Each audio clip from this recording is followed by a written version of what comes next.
जब तेरी जुल्फें हो चांदी और मेरा माथा हो चांद, 14वीं की रात भी धुंधला नजर आता हो चांद।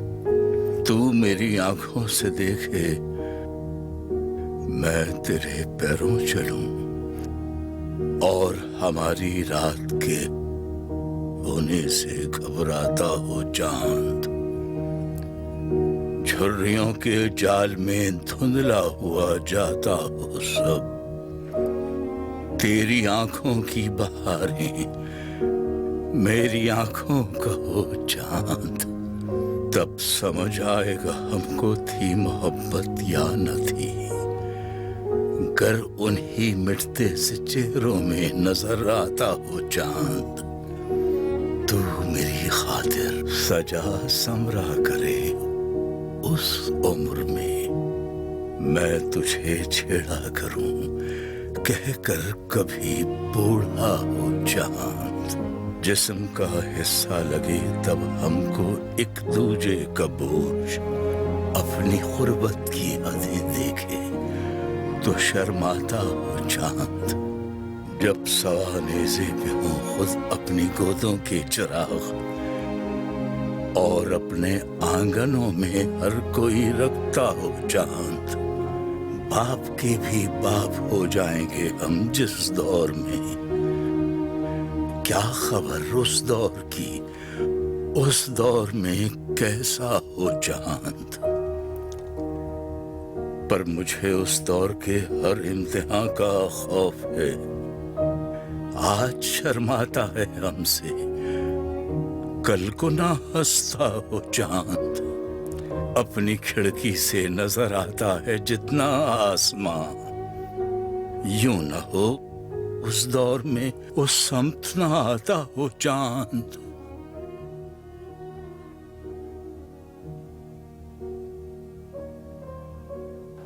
आप हमारी शायरी से महजूज नहीं हुई? अच्छा, ठीक है।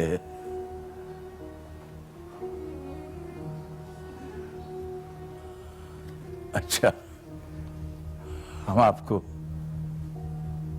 हो नहीं साहब, हम चाय नहीं लेकर आएगा। आजकल रात को सर्दी बहुत बढ़ गया है, हमको तो 2 कंबल भी कम पड़ जाता है साहब।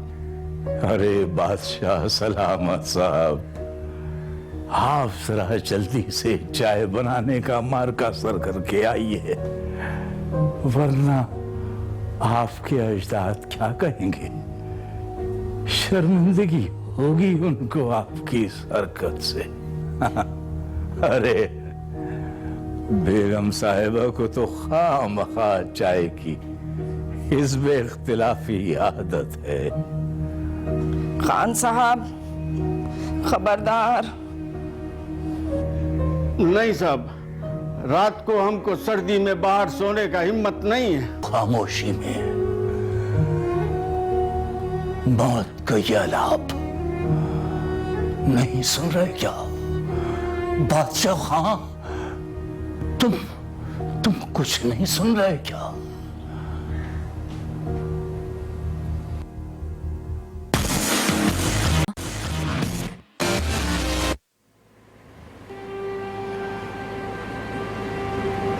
आगा साहब, मौसम की फितरत तो बदल जाना है।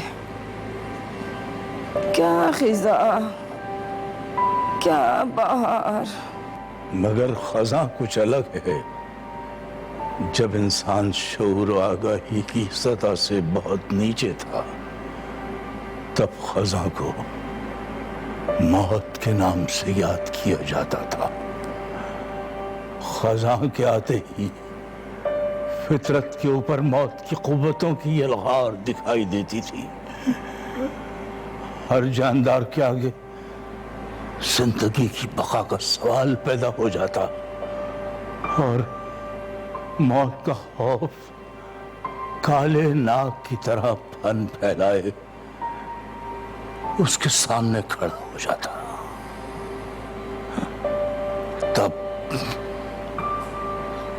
तब हर तरफ खामोशी अपनी ओट में छुप जाती। दरख्त, पेड़ पौधे अपनी चट्टानों के वजूद में जलते कड़कते खाक होने लगते। परिंदों के बेआवाज परों में मौत के साए लहराने लगते और खजा का बयान हमेशा के लिए खामोश हो जाता, क्योंकि खजा में झड़ने वाले फूल पर क्या गुजरी ये बताने के लिए वो बाकी ही कब रहता था।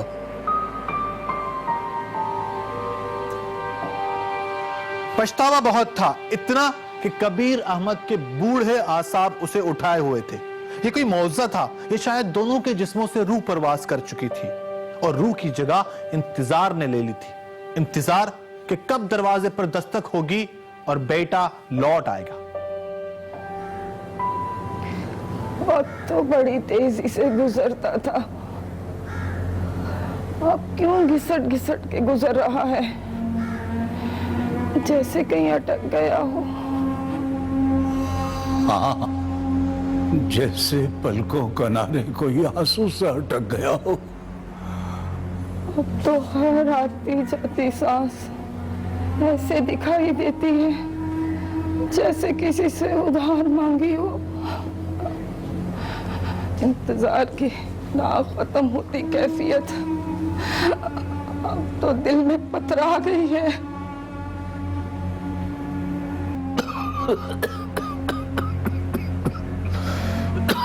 तो क्या मतलब, मैं खुश हूँ, मैं आजाद हूँ इस तकलीफ से। मैं भी तो उसकी जुदाई का कर्ब झेल रही हूँ और इस कर्ब के जिम्मेदार आप हो प्रोफेसर साहब। आप मंसूर को इंग्लैंड भेजना मेरी सबसे बड़ी गलती थी।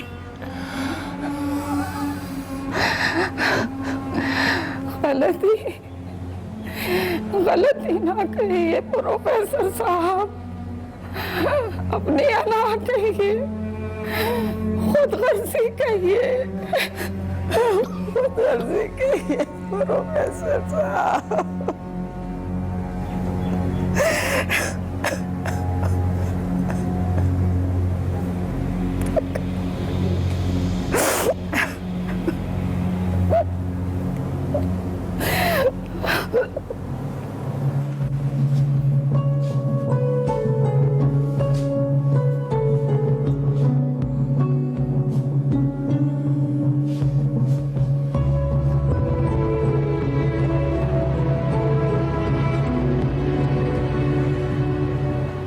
तुम्हारी माँ सही कहती है मंसूर,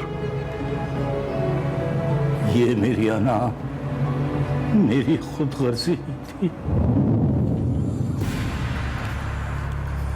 मगर तुम तो जानते हो ना यार, जानते हो ना, इसमें सिर्फ मेरा कसूर नहीं, ये हमारी खानदानी विरासत का मामला है मंसूर।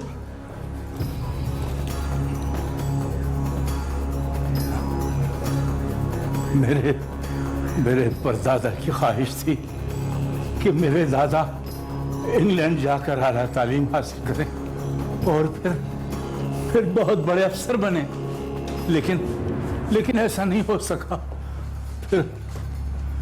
फिर उन्होंने चाहा कि उनके बेटे यानी तुम्हारे दादा इंग्लैंड जाकर तालीम हासिल करें, मगर उनकी भी ये उम्मीद पूरी न हुई।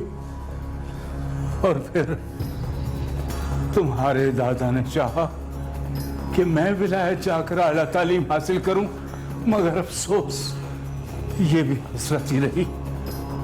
तुमने ये ख्वाहिश पूरी की और बेटा आखिरकार मैं तुझे इंग्लैंड भेजने में कामयाब हो गया। मगर सोचता हूं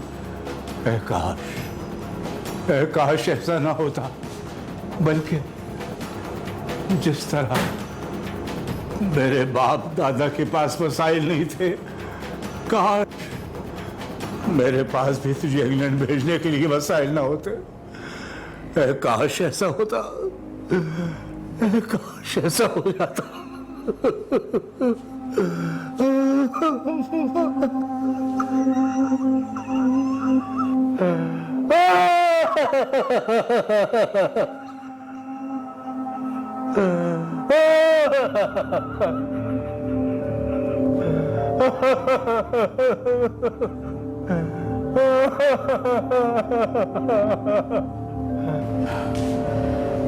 अब प्रोफेसर साहब, क्या हासिल रोने से? आपको याद नहीं, मंसूर ने एयरपोर्ट जाते वक्त गाड़ी में सामान रखते हुए क्या कहा था? याद है ना?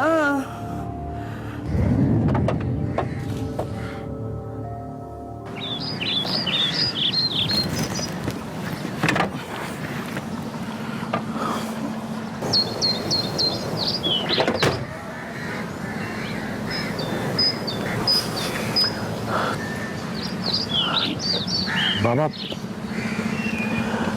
अगर आप नाराज ना हो तो आपसे एक बात कहनी है। नाराज?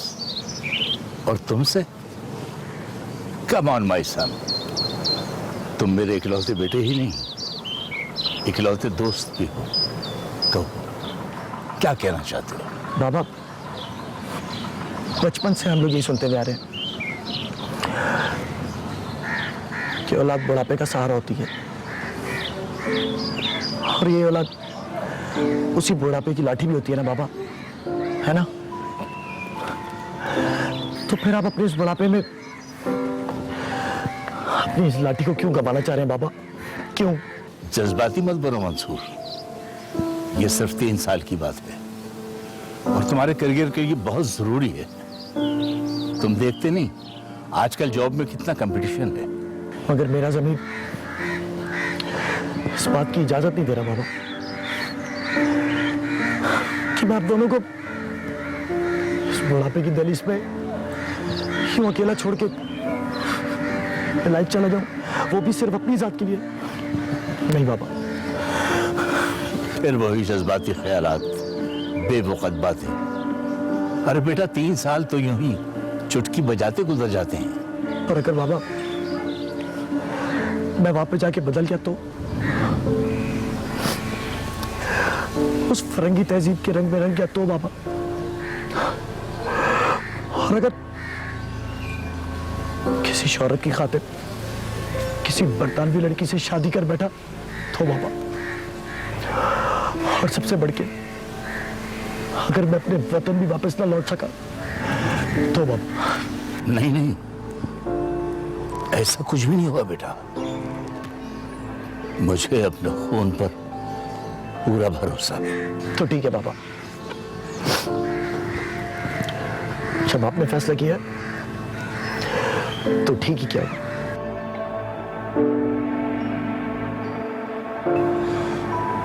हाँ हाँ, याद है, अच्छी तरह याद है। उसका एक एक लफ्ज, एक एक जुमला दिल पर काले बादलों की खंगरज के साथ न जाने कब और किस लम्हा तूफानी बारिश बरसने लगेगी।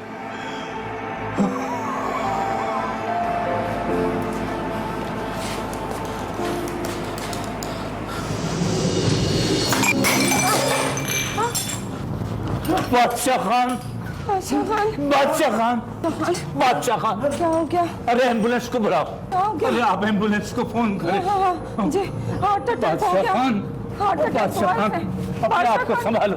मैं फोन संभालो बादशाह खान, अपने आप को। बादशाह खान संभालो अपने आप को। हौसला करो बादशाह खान, बादशाह खान हौसला करो। बादशाह खान सब अल्लाह, या अल्लाह खैर। बादशाह खान। खान लाला दुखों से आजाद हो गया और हार्ट अटैक दरअसल हार्ट फेल साबित हुआ। ये एक बहुत बड़ा सदमा था, मगर कबीर अहमद और कुरतुल ऐन इसे आसानी से सह गए, क्योंकि उन्हें अपने बेटे को आखिरी बार देखना था।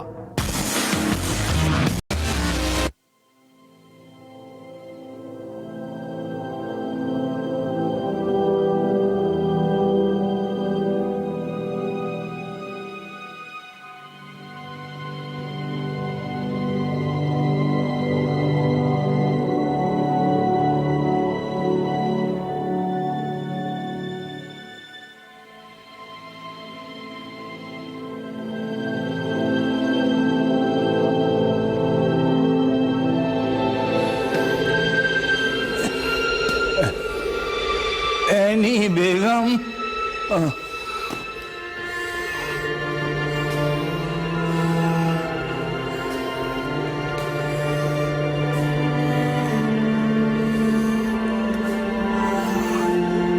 एनी बेगम,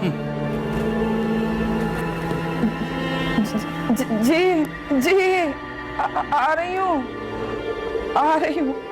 आइए आइए, जल्दी आइए।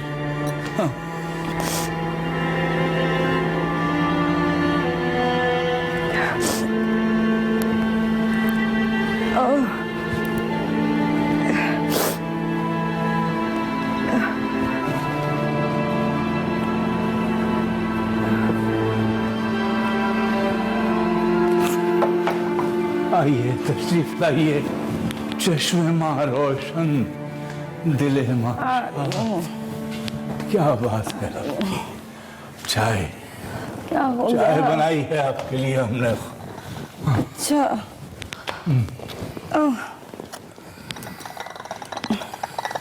पी कर देखिए कैसी है। वैसे खान साहब जैसी चाय बनाना तो नामुमकिन है। अच्छी है चाय। अल्लाह जन्नतुल फिरदौस में जगह दे खान साहब को। बड़े अजीम इंसान थे। हसास इंसान था, और जब एहसास बढ़ जाए तो जान ले लेता है।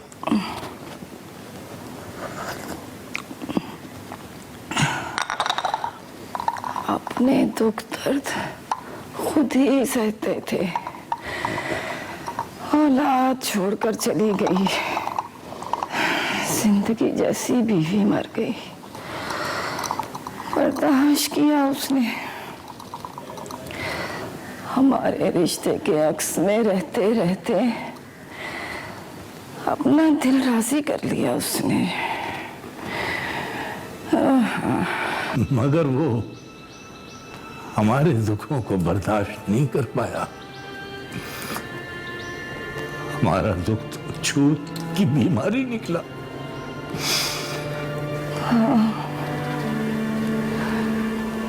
मौत, डेथ, अंत, ये सब अल्फाज कितने गहरे और अजीब है ना प्रोफेसर साहब। मैं खुद को मरने के लिए तैयार करना चाहती हूँ। मैं खान के मरने के बाद बहुत खौफज़दा हो गई हूँ। बहुत खौफज़दा हो गई हूँ प्रोफेसर साहब, बहुत खौफज़दा हो गई हूँ। जब से लाला का इंतकाल हुआ है, बिस्तर पर आंखें बंद करते ही ऐसा लगता है जैसे कब्र में हूँ, जहाँ न हवा है न रोशनी, और मिट्टी की तहों से कतार दर कतार कीड़े निकलकर मेरे जिस्म पर रेंगने लगते हैं, और मैं उन्हें हटाने से भी कासिर हूँ। और आखिर में वही कीड़े मकोड़े मेरी नब्जों में, मेरे मुंह में दाखिल होने लगते हैं, और मैं लरजते कांपते उठ बैठता हूँ।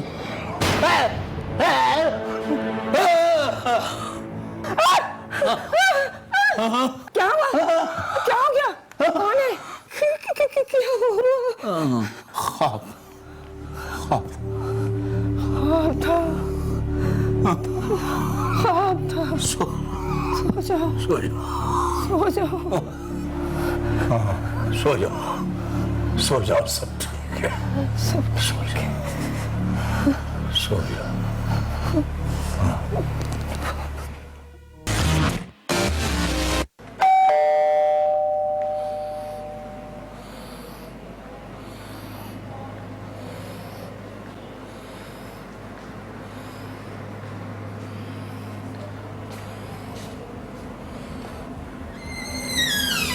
आप कौन?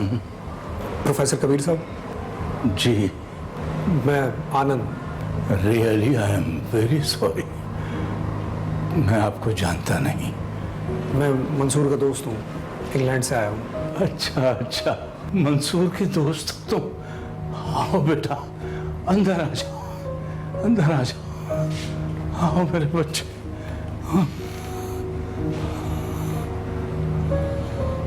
मंसूर ने ही मुझे भेजा है ये सामान लेके आप लोगों तक कि मैं पहुंचा दूँ ये। अभी पिछले हफ्ते ही मैं वतन वापस आया हूँ। लेकिन बेटा, मंसूर ने तो कभी तुम्हारा जिक्र नहीं किया। और हाँ, 1 साल से हमारा उससे राब्ता भी। हाँ बेटा, 1 साल से तो एक दिन भी हमारा उससे राब्ता मुनक़ता नहीं हुआ। अभी कल रात को ही उससे बात हुई थी, मगर उसने तो तुम्हारा। अरे अम्मी जान, क्या आज ही आप मेरा सारा इंटरव्यू करेंगी? 13 घंटे की लंबी ड्राइव की है इस्लामाबाद से मैंने। क्या कोई खाना नाश्ता? वैसे भी मैंने आपके हाथ के जायके का बड़ा सुन रखा है। हाँ बेटा, माफ करना, वो बेटे की याद में भूल गई थी। आओ, मैं तुम्हें मंसूर का रूम दिखाती हूँ। तुम फ्रेश हो जाओ, मैं नाश्ता तैयार कर लेती हूँ। आनंद खिजा के मौसम में बहार की ताजा हवा का झोंका था जिसने उम्मीद की लौ को भड़का दिया था, मगर था वो एक मुसाफिर और उसे वापस लौटना था। आखिर वो रात आ गई जो कि आखिरी रात थी। कुछ दिन और रुक जाते तो अच्छा होता। अंकल, मजबूरी है, क्योंकि 2 दिन बाद मेरी इंग्लैंड की रिटर्न फ्लाइट है। वरना आपकी इस दिलचस्प कंपनी को छोड़ने को किसका जी चाहेगा? तुम्हारे जाने का सोचकर ज़हन फिर परेशान होने लगा है। दिल पर तन्हाई के खौफ की एक चादर सी तन रही है। खौफ? और आप अंकल क्या मजाक कर रहे हो? नहीं नहीं, मैं सच कह रहा हूं बेटा। फिर तो जरूर आपने मौत के बारे में गहराई से मुताला नहीं किया। खौफ तो सिर्फ अनजान रह जाने की अलामत है। मगर खौफ का वजूद तो माहौल से अंदर की जाने मुंतकिल होता है ना बेटा। अगर खौफज़दा ना हुआ जाए तो, आगार आ जाए तो, क्योंकि बहरहाल कुछ ना कुछ तो होना मुमकिन है। हमारी सोच गलत भी तो हो सकती है। वैसे गलत होने में क्या बुराई है? मगर मौत तो अटल हकीकत है ना बेटा। मौत से फरार मुमकिन नहीं। मौत और हकीकत। हैरत है, आप भी मौत को जामा हकीकत तस्वर कर रहे हैं। मौत तो सिर्फ एक गेट है, चेंज ऑफ फॉर्म। जीते रहो बेटा, जीते रहो। भगवान ने चाहा हमारी मुलाकात बहुत जल्द होगी। हाँ, जरूर जरूर होगी मुलाकात। अंकल, किसी के जाने के लिए इतना गमज़दा होना किसी सूरत ठीक नहीं है। इंसान तो मुसलसल रवानगी की अलामत है। बेटा, तुम्हारी बातें हमारी समझ से बालातर हैं। इसमें ना समझने वाली क्या बात है अंकल? इंसान हुजूम बेजार है और भगवान तन्हाई से बेजार। भगवान मुसलसल आमद का एहतिमाम है और इंसान मुसलसल रवानगी की अलामत है। अरे ये अम्मी जान, मंसूर की कुछ चीज़ें थी, ये तो देना मैं भूल ही गया। ये आप। मंसूर का? अरे खानम, आप इतना बोझ कैसे उठाएंगी? मुझे तो बेटा। अच्छा, मैं चलता हूँ।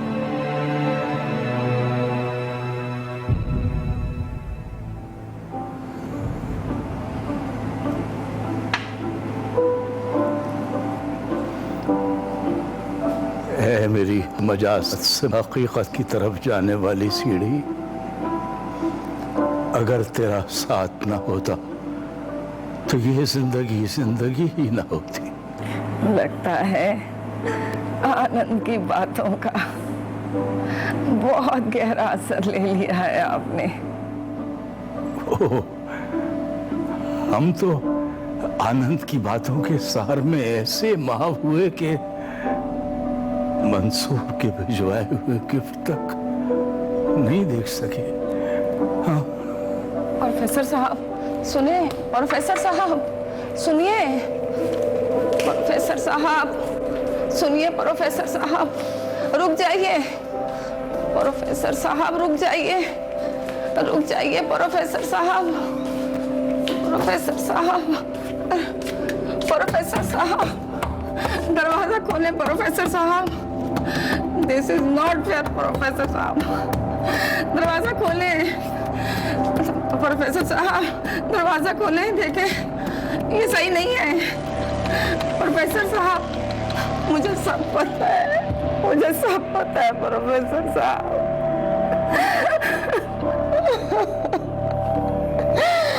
मैंने आनंद का खत पढ़ लिया था, शॉप पर में रखा हुआ।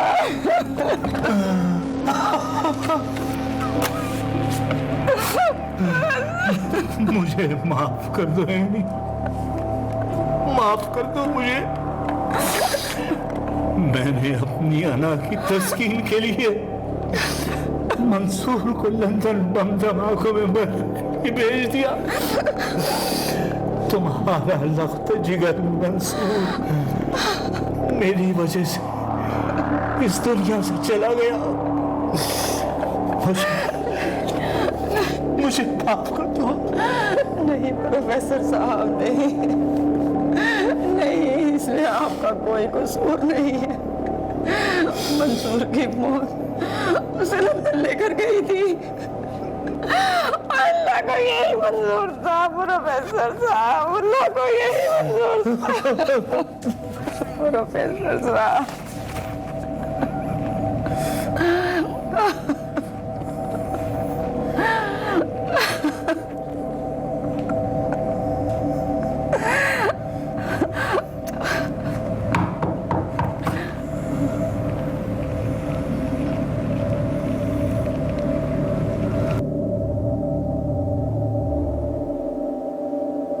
उम्मीद पर दुनिया कायम है, मगर उम्मीद की भी कोई बुनियाद होती है, और वो बुनियाद हिल चुकी थी और बेटा मर चुका था। मगर ये दोनों जीते रहे, एक मनगढ़ंत झूठ को बुनियाद बनाकर कि मौत की खबर देने वाला खत झूठा भी तो हो सकता है। दरअसल ये किसी उम्मीद पर नहीं बल्कि एक दूसरे के लिए जिंदा थे, और इसी का नाम मोहब्बत है। अपना फीडबैक देने के लिए आप हमें लिख सकते हैं KSH@expressnews.tv पर, और राब्ता कर सकते हैं हमारे फेसबुक और ट्विटर अकाउंट कड़ी से हथकड़ी पर। अपना ख्याल रखिएगा।